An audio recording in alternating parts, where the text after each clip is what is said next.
ผมเมนบอต้นน้ำไปใส่ ไปตาผม สบายดีมื้อนี้ต้นน้ำมาอย่างลูกปดเกิบก่อนตีต้นน้ำมาปดเกิบก่อนปดเกิบอยู่นี่ลูกปดเกิบอยู่นี่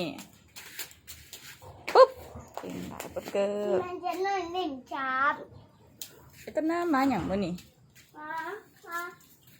มาถูขนม มาตัดผม มาตาผม ขึ้นลูก แ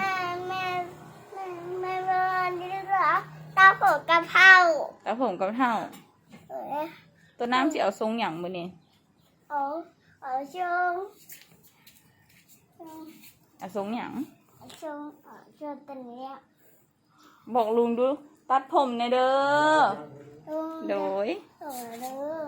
โดย แม่นตะเวนมากำลังตกอยู่ หนึ่งมา ใส่อันไหนมา เด็กหนึ่งมา หนึ่งมาว่ะเบิ่งนี่อันนี้เป็นทรงผมที่ไอ้ต้นน้ำจะตัดทำหูแท้นั่งดีๆลูกนั่งดีๆลุงตัดผมให้นั่งดีๆลูก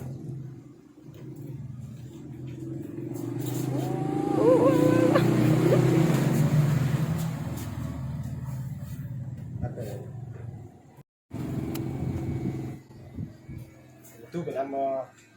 ลูกกระแลม ตู้คนท้าไปว่า เข้าไป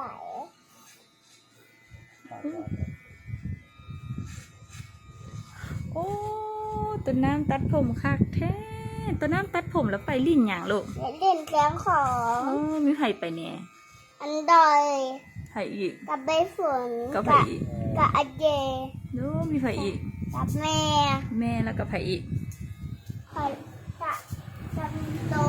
กับวินโดว์อีกโอ้ตั้งคำหูเนาะ A few minutes later. แล้วตัวน้ำเฮ็ดจังใดบัดนี้เฮ็ดจังใด พ่อใหญ่กว่าหนู ขอบใจ